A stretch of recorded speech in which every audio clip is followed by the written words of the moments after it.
आज हम लोग क्या पढ़ रहे हैं? बाल्य अवस्था की विशेषताएं। मतलब बाल्य अवस्था में बच्चों में कौन कौन से विकास हमें देखने को मिलता है।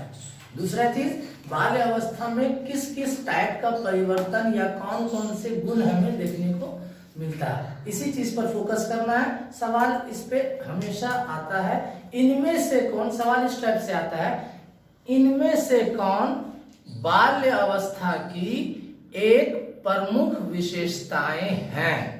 ठीक ना, 4 ऑप्शन रहेगा और इसी तरीके से तर्क लगाना पड़ेगा। जैसा कि अभी हमने एक क्वेश्चन में देखा कि हम लोग समझ रहे थे कि किशोरावस्था और बाल्य शैशवावस्था आंसर होगा, लेकिन उससे परे हट के कुछ था, वो भी सही था। कैसे सही हुआ, थोड़ा तर्क लगाए, उसके बाद सही हुआ। खैर, तो बाल्यावस्था की विशेषता को देखते हुए, बाल्यावस्था में होने वाले परिवर्तनों को देखते हुए, इसे मनोवैज्ञानिकों ने कहा है यह एक निर्माणकारी अवस्था है। बाल्यावस्था एक निर्माणकारी अवस्था है। अब इस शब्द का मतलब क्या हुआ? निर्माणकारी का मतलब आप लोग जान रहे हैं, किसी चीज का निर्माण करना। इस स्टेज के बच्चों को अगर आप अपने फैमिली में देखेंगे तो वह कुछ ना कुछ निर्माण का कार्य करता रहता है। जैसे एग्जाम्पल के रूप में पेस्ट हम लोग खरीद के लाते हैं, उसका डब्बा निकलता है, उस डब्बे को वह सुराख करके चक्का लगाकर, ठेपी का चक्का लगाकर गाड़ी बना लेता है। इस उम्र के बच्चे में आप देखेंगे ताड़ का खोल खाली हुआ, उसमें डंडा पहनाया, गाड़ी बना लिया, है ना, या कुछ से कुछ वो बनाता रहता है। निर्माणकारी अवस्था इस मामले में भी कहा जा रहा है और इस सेंस में भी ये कहा जा रहा है, बाल्यावस्था को निर्माणकारी अवस्था इस सेंस में भी कहा जा रहा है कि भविष्य में वो क्या बनेगा, कैसे बनेगा, उसका भी निर्माण में इसी स्टेज में हो जाता है। क्योंकि हमने कल पढ़ा कि शैशवावस्था में ही 90% ब्रेन का डेवलपमेंट हो जाता है। अब इसमें सिर्फ गुण को भरना है, तो वह गुण तर्क करना, तोड़ना, जोड़ना, ये खिलौना कैसे बना, ये खिलौना कैसे टूटा। बच्चे का अगर इस उम्र के बच्चे का खिलौना टूट जाए तो वो खुश होता है, इसलिए खुश नहीं होता कि दुख नहीं होता है कि टूट गया मेरा, बल्कि उसको खुश ये होता है कि उसको देखते हैं इसके अंदर क्या है, पाठ पुर्जा खोल खाल के देखता है कि क्या है इसके अंदर, क्या है, कैसे टूटेगा, कैसे जुटेगा, या तरह तरह का खिलौना हम उसको बनाते हुए देखते हैं। इसी के लिए इस अवस्था को निर्माणकारी अवस्था कहा जाता है। क्लियर है? जीवन का अनोखा काल भी कहा जाता है बाल्यावस्था को।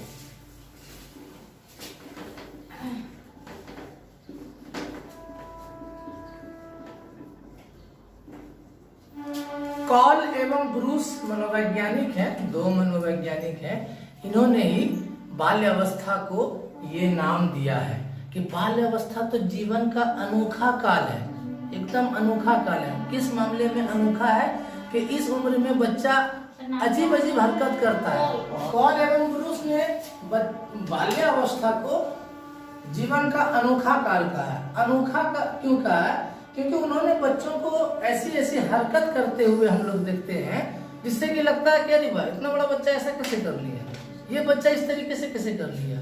बहुत ऐसे बच्चों में क्रिएटिविटी सोच हम देखते हैं कि तरह तरह की चीजें बना लेना, बीच बीच में अजीब अजीब ऐसा ऐसा बात बोल देगा कि आपको ताज्जुब लगता है कि ये इतना छोटा बच्चा इतनी बड़ी बात कैसे बोल गया, है ना। भविष्य में वो क्या बनेगा नहीं बनेगा वो इस उम्र में पता चल जाता है कि इसका तरबियत सही हो रहा है कि नहीं हो रहा है, इसको संस्कार सही मिल रहा है कि नहीं मिल रहा है। ये बाल्यावस्था है क्या? 6 से 12 साल का बच्चा, 6 से 12 साल के बच्चे को रोड पर देखकर हम बोल देते हैं ना कि ये तो बहुत बिगड़ा हुआ लड़का लग रहा है, ये तो बहुत अच्छा लड़का लग रहा है अच्छे फैमिली का बच्चा है। उसके व्यवहारों से, एक्टिविटी से हमें पता चल जाता है कि ये किस फैमिली से, किस टाइप की फैमिली से, इसके घर का तहजीब क्या है, इसके घर का तौर तरीका क्या है, या बड़ा होकर के ये क्या कर सकता है। ठीक ना, इसलिए इसको जीवन का अनोखा काल कहा है कॉल एवं ब्रूस ने। अच्छा, बाल्यावस्था को एक और नाम दिया गया डर्टी एज, गंदी अवस्था। गंदी अवस्था क्यों है? तीसरा ऑप्शन है गंदी आयु, गंदी मतलब उस सेंस में नहीं कि बुरा व्यवहार कर रहा, वो इस सेंस में कि इस उम्र के बच्चे को देखिएगा गंदगी में, धूल धक्कड़ में, कूड़े कचड़े में ज्यादा खेलेगा। गर्मी है, जून है, धूप है, और उसके बाद भी क्रिकेट खेल रहा है मैदान में, ठीक है। अब पतंग वगैरह उड़ा रहा है, गुल्ली खेल रहा है, बैट बॉल खेल रहा है, गली वगैरह में नाली में गेंद गया, नाली से गेंद उठा रहा है, धो रहा है, फिर कर रहा है। समझ में आई बात? उसको यानी इसी के लिए कहा जाता है यह एज तो एकदम डट्टी एज है, उसको गंदगी से परहेज नहीं रहता इस एज में बच्चे को, यानी वो एकदम स्वतंत्र माहौल में खेलता है, एकदम कोई रोक टोक नहीं, जो चाहेगा करेगा, जो चाहेगा खेलेगा, जैसे चाहेगा, है ना। अब उसको गांव देहात में कादो वगैरह में मछली निकालने लगेगा। इस उम्र का बच्चा जो जहाँ पे गड्ढा है, कादो जम गया है, वहां पर कौन सी मछली निकलती है, देखिएगा वो गंदगी में पूरा एकदम मछली निकाल रहा है, जबकि कोई बेनिफिट नहीं है। मतलब 2 घंटा मेहनत करेगा तो आधा किलो 1 किलो मछली वो जमा करेगा, आधा किलो 1 किलो मछली 50, लेकिन वो कितना अपने आप को संक्रमित कर रहा है ना। मान लिया कोई कीटाणु वगैरह से इफेक्ट हो गया तो बीमार पड़ेगा, वो सब कुछ नहीं देखता है। समझ में आई बात? कोई मतलब उसको नहीं रहेगा कि हाँ ये गंदा है, ये साफ है, उससे परहेज रहता है। इसलिए इस स्टेज को गंदी अवस्था या गंदी आयु नाम दिया गया है, ठीक है ना। इसके अलावा जो है इस स्टेज को चुस्ती की आयु भी कहा गया है। चुस्ती, सुस्ती नहीं,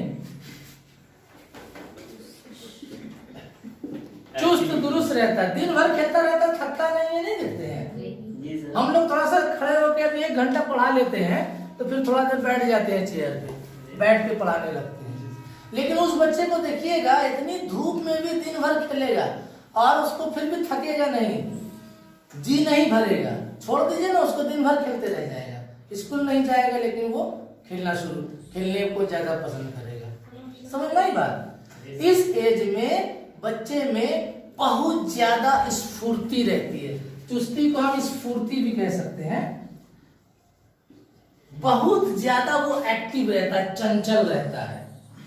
ये सब कुछ देखिए नया हम लोग नहीं सीख रहे हैं, हम अपने घर परिवार फैमिली में ये सारे पॉइंट को देख सकते हैं, फील कर सकते हैं, है ना। बस सिर्फ यहाँ पर जान रहे हैं क्या कि सारे चीजों को एक जगह हम जमा कर दे रहे हैं।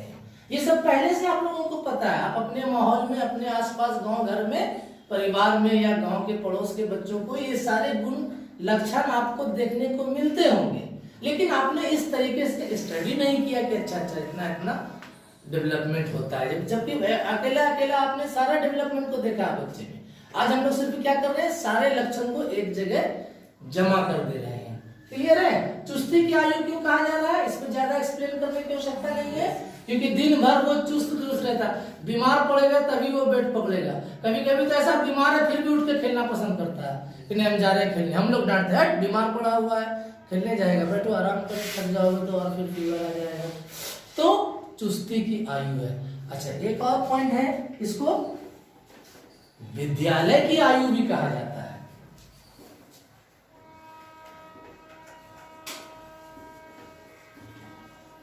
विद्यालय की आयु, बाल्यावस्था को विद्यालय के आरंभ होने का आयु भी कहा जाता है, क्योंकि इसी एज में तो बच्चा स्कूल में प्रवेश करता है पहली बार।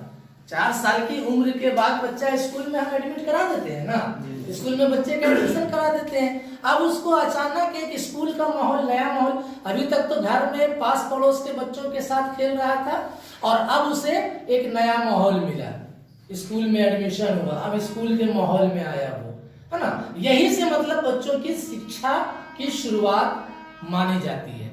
बाल्यावस्था को ही शिक्षा की शुरुआत काल को माना जाता है। 4 साल नियम भी है कि 6 साल में आप बच्चे को एडमिशन देते हैं, सरकारी नियम है, और कन्वेंट का नियम है कि 4 साल में हम आपके बच्चे का एडमिशन लेंगे, 4 साल का हुआ एडमिशन लेंगे। बच्चे को सीखना आता है, इसी बाल्यावस्था में सीखने का मौका मिलता है। हाँ, रचनात्मक कार्य जितना भी बच्चा क्रिएटिविटी वाला काम करता है वो सब इसी स्टेज में करता है।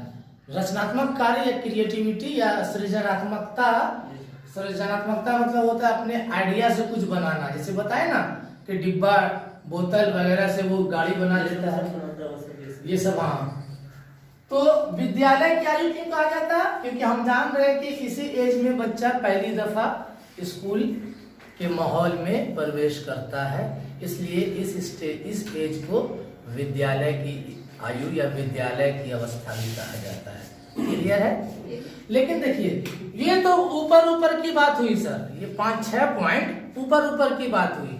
ऊपर के लक्षणों को देखकर हम ये कह सकते हैं कि हाँ, बच्चों में ये सब गुण पाया जाता है सर। अब इंटरनली आइए, बुद्धि के मामले में बच्चा कैसा होता है, यानी इस उम्र में बच्चे में बुद्धि में किस टाइप का विकास होता है, संवेग किस तरह का विकास होता है। कि शैशवावस्था में हम लोगों ने कल पढ़ा कि 4 तरह का संवेग का विकास होता है।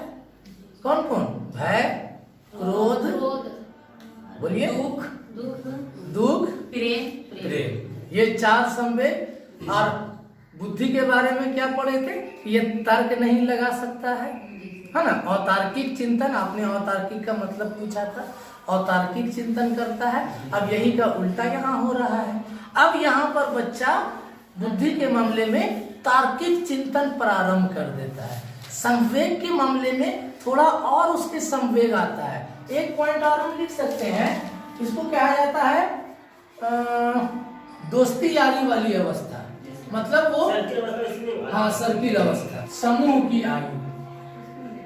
बाल्य अवस्था समूह की अवस्था है। मतलब बाल्य अवस्था में ही बच्चा दोस्ती यारी करता है, दोस्तों के साथ खेलना पसंद करता है। अब हमारा सवाल क्या है कि किस अवस्था में बच्चे अपने पीयर ग्रुप या समवयस्कों के साथ रहना पसंद करते हैं। ये रहने की बात हो रही है। इसका आंसर आपको कंफ्यूज करेगा, क्योंकि सर तो पढ़ा दिए हैं सर बाल्य अवस्था में समूह बनाता है। बाल्य अवस्था में समूह बनाता है, बिल्कुल सही बात है। लेकिन समूह के साथ 9 बजे रात तक बाहर में चाय खाने में घूमता नहीं है। किशोरावस्था में वो चीज वो किशोरावस्था में करता है। अभी वो स्कूल गया है ना, स्कूल में 5 दोस्त बना, साथ में बैठ के टिफिन करेगा, खेलेगा, धूपेगा, है ना। लेकिन दोस्त के साथ बाहर घूमना पसंद नहीं करेगा। उसके लिए वो फैमिली में ही आएगा। फैमिली को ही कहेगा चलिए ना मम्मी बाहर बाजार चलिए ना पापा, है ना। लेकिन किशोरावस्था में जाने के बाद बच्चे को मॉल जाना है, सिनेमा हॉल जाना है, मार्केट जाना है। अब माँ बाप से मतलब नहीं, भले पैसा दीजिए ना, बताएगा भी नहीं, निकल जाएगा दोस्त मिलके, चल रे बाबा वहां जाना है कि नहीं। तो यहाँ पर आपको कंफ्यूजन हो सकता है कि सर पढ़ा रहे बाल्यावस्था समूह की आयु है, तो समूह में तो बच्चा रहना पसंद करता है इसी अवस्था में। नहीं, बल्कि समूह के साथ खेलना, घूमना फिरना वो किशोरावस्था के लक्षण है। बाल अवस्था में वो दोस्ती बनाना प्रारंभ कर देता है। दोस्ती बनाना प्रारंभ कर देता है। जब समूह बनाना शुरू कर दिया तो इसका मतलब ऐसा, इसमें समाजीकरण का लक्षण आ गया। समाजीकरण का मतलब क्या होता है? आसपास के लोगों के संपर्क को बढ़ाना। तो ये क्या कर रहा है? घर में तो भाई बहन है, इसके अलावा ना वो दोस्ती यारी बढ़ा रहा है। तो समाजीकरण की शुरुआत हो जाती है यहीं पर से।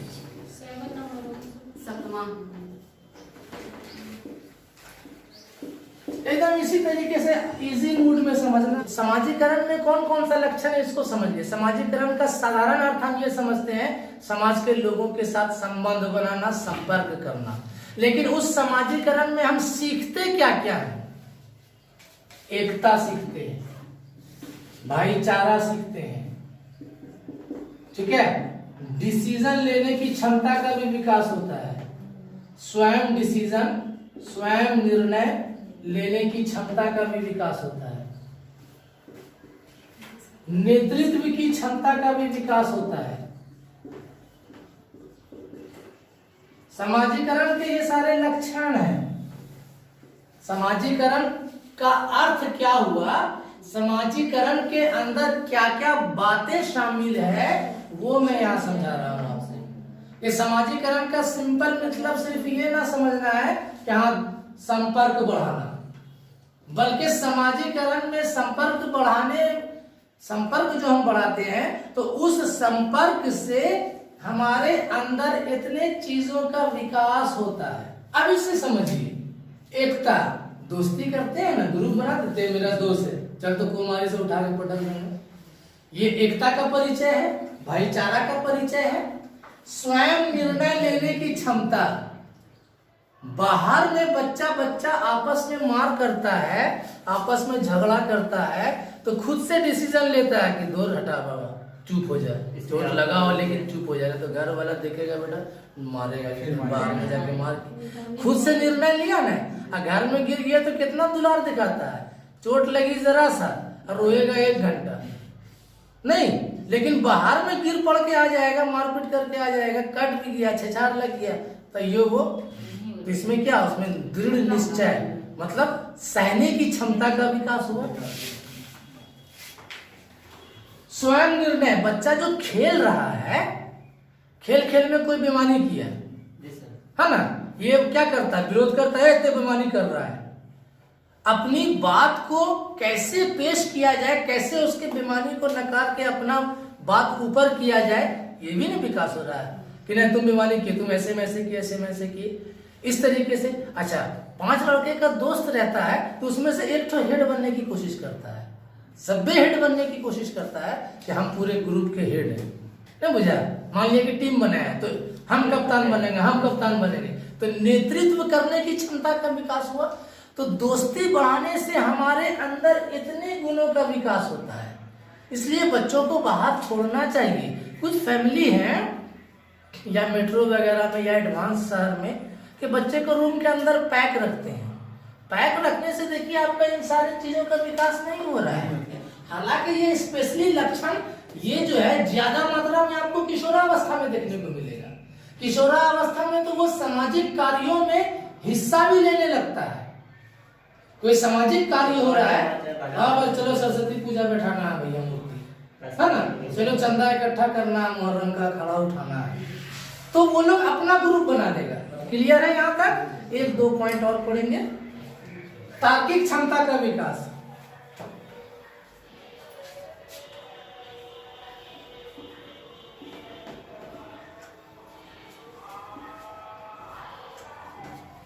जो चैप्टर हम पढ़ाए, जो टॉपिक पढ़ाए, उस टॉपिक पर सीटेट ने अब तक कितनी बार सवाल पूछा, किस टाइप से सवाल पूछा, ये रिसर्च अपने में सर्च करना सेल्फ स्टडी में घर में बहुत जरूरी होता है।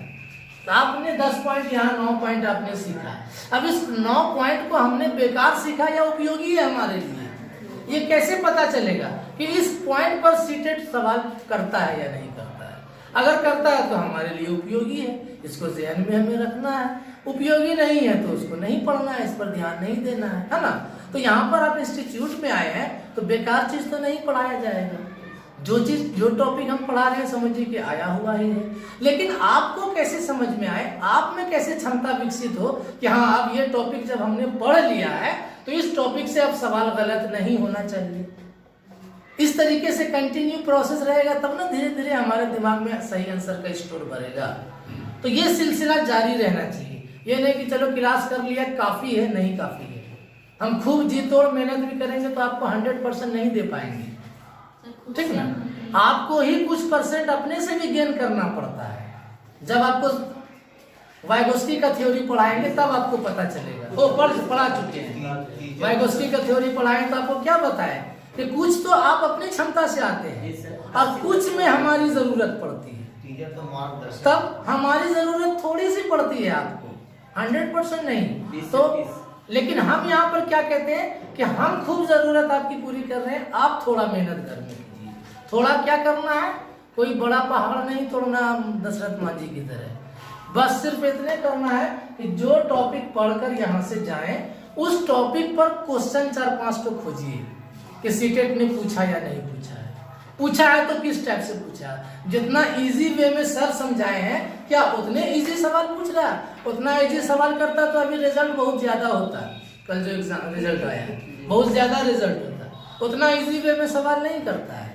किस टाइप से, उनकी भाषा को पकड़ना हमारे लिए जरूरी है, ठीक ना। इसलिए आप लोगों से रिक्वेस्ट हम हमेशा करते हैं और वो बोलेंगे भी कि बस क्वेश्चन पर फोकस कीजिए। एक क्वेश्चन भी अगर आप खोज के ले आए यहाँ से, इस बिंदु से जो आपने कल पढ़ाया था इससे देखिए ये एक सवाल आया है और आया है तो ठीक है। अब आप ये भी चेकिए कि हम उसका जवाब दे पा रहे हैं कि नहीं दे पा रहे हैं। दे पाई तो अच्छी बात है, अपने आप को समझिए कि आपको ये फीडबैक मिला कि आपका क्लास सक्सेस रहा। और अगर गलत आंसर आपने दिया तो आप उसको लाइए यहाँ सर के पास कि देखिए सर ये सवाल था, आपने ये पढ़ाया था और आंसर ये बता रहा है, क्यों ऐसा हुआ। तब हम लोग डिस्कस करेंगे। जैसे कि अभी छोटा सा एग्जांपल ऑप्शन था कि किस अवस्था में बच्चों में विकास तीव्र गति से होता है, तो सर आपने तो पढ़ाया था शैशवावस्था में और किशोरावस्था में। आंसर देखिए ना, यहाँ कुछ और दे रहा है, शैशवावस्था दे रहा और पूर्व बाल्यावस्था दे रहा है। तो उस पर डिस्कशन होगा, डिस्कशन से और माइंड खुलेगा आपका कि अच्छा ऐसा क्यों हुआ। क्लियर है? तो इसलिए आपको कुछ नहीं करना, घर में आधा घंटा 1 घंटा सेल्फ स्टडी में करना क्या है कि बस जो आप टॉपिक पढ़ के जाएं उस टॉपिक से क्वेश्चन को ढूंढिए, चाहे सीटेट पूछे या उस टाइप का क्वेश्चन कहीं भी से भी ऊपर करिए, कोई भी स्टेट पूछे या सीटेट बेहतर, फर्स्ट प्राथमिकता दीजिए सीटेट को, और नहीं तो फिर कहीं का भी क्वेश्चन आप उसको यहाँ पर डिस्कस करिए, 2-4 क्वेश्चन। समझ में आई बात?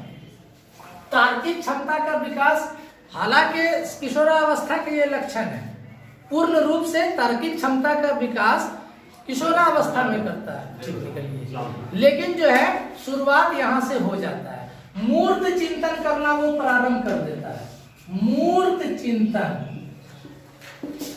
और तार्किक चिंतन की भी क्षमता का विकास शुरू हो जाता है, शुरुआत होता है, करने नहीं लगता है बल्कि शुरुआत लक्षण आने लगता है। कभी कभी आपको 6-7 साल का 8 साल का बच्चा कुछ ऐसा जवाब दे देगा, लगेगा कि इतना अच्छा दिमाग कहाँ से लाया, ये हुआ उसके तर्क पर आधारित चिंतन। ठीक ना? चलिए ये 10 पॉइंट तक आप लोगों को लिखा है, ये 10 विशेषताएं हमने लिखाया जो बाल्यावस्था को 2 भाग में बांट दिया गया। ये आप लोग जान चुके हैं, आज जो नए स्टूडेंट है वो जान जाएंगे। बाल्यावस्था को 2 भाग में बांट दिया गया है, कहीं कहीं 3 भाग भी दिखा देता है। मध्य पूर्व बाल्यावस्था, उत्तर बाल्यावस्था, मध्य बाल्यावस्था, है ना? एज उसमें ये क्या लिखा होगा, बाल्यावस्था हमने लिखा 6 से 12 है। तो पूर्व बाल्य अवस्था क्या होता है, इसी को 3 पार्ट में कर दिया गया है। पूर्व बाल्य अवस्था, पूर्व बाल्यावस्था, तो पूर्व बाल्यावस्था 3 से 6 बरस माना जाता है। मध्य बाल्यावस्था 2 से 5 ना पढ़ाई सर। हाँ 2 से 5 भी कर सकते हैं, आसपास हम बताए ना, 1 साल 2 साल आगे पीछे हो सकता है। 3 से 6 करिए या 2 से 5 करिए, एक ही बात है, 1-2 साल का फर्क रहेगा, याद रखिए। सीटेट में अभी हमने इसकी कॉपी में सवाल भी देखा कि इस टाइप पर, इस पर जो है सवाल दिया हुआ, पूर्व बाल्यावस्था की अवधि क्या है। तो क्वेश्चन को डिस्कस कीजिएगा ना, जब क्वेश्चन घर में खोलिएगा ना, खुद आपका माइंड डेवलप हो जाएगा कि अच्छा सर ऐसा बताया तो इसी के आस-पास एग्जैक्ट आपको कहीं नहीं मिलेगा। मध्य बाल्यावस्था, मध्य बाल्यावस्था वही 6 से 8 कर दीजिए, 5 से 8 या 6 से 8, 6 से 9 भी कर सकते हैं या 6 से 12 भी कर सकते हैं। कहीं कहीं 6 से 12 भी हम देख रहे हैं, 8 से 12 भी देख रहे हैं, 7 से 12 भी कर देख रहे हैं। हम यहाँ पर 6 से 10 कर देते हैं, बीच का एज होगी। उत्तर बाल्यावस्था यानी बाल्यावस्था के बाद, ये है उत्तर बाल्यावस्था। उत्तर बाल्यावस्था मतलब 10 या 11 से 13 बरस कर दीजिए, चाहे कोई कर देगा सर 12 से 14।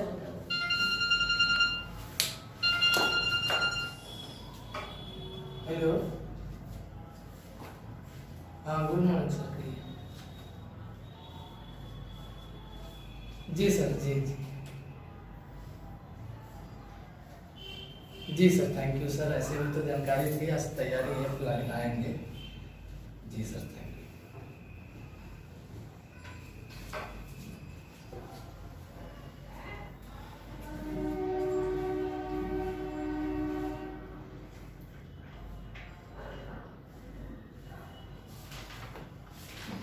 क्लियर है? यहाँ तक समझ में आया? कहीं कोई प्रॉब्लम, कोई समस्या, कोई सवाल? तो बस इतना से 10 पॉइंट पर आप लोग घर में चिंतन कीजिए और इस पर 2-4 सवाल, कम से कम 1 सवाल भी एक कैंडिडेट ढूंढ कर लाइए। क्लियर है? आज के लिए इतना ही रहने देते हैं, कल से फिर हम लोग नए एनर्जी के साथ शुरू होंगे।